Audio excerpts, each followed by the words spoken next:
रिधि, ये सब क्या है? ये 5,000 की साड़ी तुमने ऑर्डर कर दी? तुमने एक बार भी नहीं सोचा मेरे बारे में? अरे मेरी सैलरी 15,000 है और तुमने 5,000 की साड़ी ऑर्डर कर दी। तुम्हें एक बार तो सोचना चाहिए ना कि मैं कैसे घर का गुजारा कर रहा हूं। पर नहीं, तुमने एक बार भी नहीं सोचा, तुमने बस अपने बारे में सोचा। एक बात बताओ, जब तुम अभी से इतना खर्चा कर रही हो तो तुम आने वाले टाइम में क्या जोड़ोगी? एक सेकेंड, तुम्हारी हिम्मत कैसे हुई मुझसे ऐसे बात करने की? शादी होने से पहले तो तुमने मेरे पापा से बहुत बोला था कि मेरी 1 लाख सैलरी है, इतनी अच्छी जॉब है, अलग से इंसेंटिव भी आता है। तो अब क्या हो गया? और अब मैंने साड़ी की ऑर्डर कर ली, तुम्हें इतना बुरा लग रहा है? तुम्हें पता भी है मैं एक रईस खानदान से हूँ और मेरा जो मन करेगा मैं वो ऑर्डर करूंगी, जो मन करेगा वो करूंगी। तुम होते कोई नहीं हो मुझे सुनाने वाले, समझ आई? कुछ नहीं बोल सकता मैं तुम्हें, कोई हक नहीं है मेरा। अरे पति हूं मैं तुम्हारा। अरे हाँ, उस टाइम थी मेरी 1 लाख सैलरी, बट अब नहीं है। और अब मैं कोई दूसरी जॉब कर रहा हूँ और अब मेरी सैलरी 15,000 रुपए है। इस चीज को तुम्हें समझना पड़ेगा। अरे तुम मेरी पत्नी हो, अगर तुम नहीं समझोगी तो कौन समझेगा? अरे भाड़ में गया तुम्हारा समझना समझाना। मुझे नहीं पता था कि तुम्हारी ऐसी हालत हो जाएगी। और अगर मुझे पता होता ना कि तुम्हारी 15-20 हजार की नौकरी में मुझे गुजारा करना पड़ेगा तो मैं तुमसे शादी कभी नहीं करती। तुम्हें पता है ना मैं एक रईस हूं, क्या पहनती हूँ, क्या खाती हूँ, क्या पीती हूँ, तुम्हें ये सब पता होना चाहिए। और आज मैंने 5,000 की साड़ी की ऑर्डर कर ली, तुम मुझे इतना सुनाए जा रहे हो।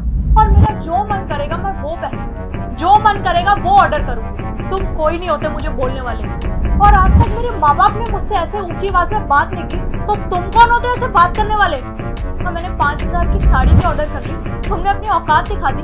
और मुझे बिल्कुल भी अंदाजा नहीं था कि शादी के बाद मुझे इस डब्बे जैसे घर में रहना पड़ेगा। वाह रिधि, तुम मेरे बारे में इतना सब कुछ सोचते हो, मुझे आज पता चला। अरे शादी से पहले तुमने मुझसे वादा किया था कि तुम मेरी हर हालात में मेरा साथ दोगी, मेरी हर मजबूरी, हर परेशानी में मेरे साथ खड़ी रहोगी। और आज जब मेरी सैलरी 15,000 रुपए है, तुम मेरे से ऐसे बात कर रही हो? अरे मेरी 1 लाख रुपए सैलरी थी, तब मेरी लाइफ कुछ और थी। लेकिन आज जो मेरी सैलरी है उसमें मेरे को अपना घर चलाना पड़ता है, तुम्हें पैसे देने पड़ते हैं, परिवार को पैसे देने पड़ते हैं, अपने माँ बाप को पैसे देने पड़ते हैं। और तुम ये 5,000 की साड़ी मंगाओगी और फिजूल के खर्चे करोगी तो गुस्सा तो आएगा ना मुझे। और रही बात तुम्हारे पापा की, मैं जानता हूँ तुम्हारे पापा ने तुम्हें बहुत अच्छी तरीके से पाला है, बहुत रईस घर से आती हो तुम, लेकिन मैं रईस घर से नहीं आता हूँ। रिधि, मेरे माँ बाप गाँव में रहते हैं, इस 15,000 में से मुझे कुछ पैसे बचा के अपने माँ बाप को भेजने पड़ते हैं ताकि वो अपना पालन पोषण अच्छे से कर सके। और तुम मुझसे बात करती हो। अरे मेरे माँ बाप तो यही सोचकर खुश हैं कि शहर में उनकी बहू उनके बेटे का ध्यान रखती है, इसलिए वो बेफिक्र होकर वहां पे आराम से रह रहे हैं। अरे जिस दिन उनको पता चलेगा ना कि उनकी बहू उनके बेटे के लिए इतना सब कुछ सोचती है, तब उन्हें एहसास होगा कि उनकी जो बहू है वो कोई अच्छी लड़की नहीं। अरे जिस बहू पर वो इतना नाज करते हैं ना कि उनकी बहू उनके बेटे का ध्यान रखती है, लेकिन जिस दिन उन्हें सच्चाई का पता चलेगा ना, शर्म से डूब के मर जाएंगे वो लोग।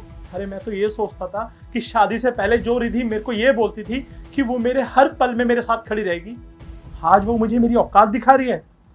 बस आज मुझे पता चल गया, जो लड़की मुझे मेरी औकात दिखा सकती है वो कुछ भी कर सकती है। और अभी तुमने बोला ना कि तुम्हें नहीं रहना मेरे साथ, तो सुनो, मुझे भी तुम्हारे साथ नहीं रहना। डाइवोर्स के पेपर तुम्हारे घर पहुंच जाएंगे। अब रहना अपने पापा के साथ पूरी जिंदगी, वही तुम्हें अच्छे से रख सकते हैं। और हाँ, बहुत घमंड है ना तुम्हें, तो एक काम करना, उस घमंड में से 2 मिनट का टाइम निकालकर उन पेपर्स पे साइन कर देना, क्योंकि अब मुझे तुम जैसी लड़की के साथ एक पल भी नहीं रहना, समझी तुम? और हाँ, एक बात जाते जाते सुनते जाना, मुझे भी ऐसी लड़की के साथ नहीं रहना जो अपने पति से प्यार ना करती हो, सिर्फ पैसे से प्यार करती हो, महंगे महंगे गिफ्टों से प्यार करती हो। रिधि, आज के बाद अपनी शक्ल मत दिखाना मुझे। डाइवोर्स के पेपर ना मैं खुद लेकर आऊंगा तुम्हारे घर पे।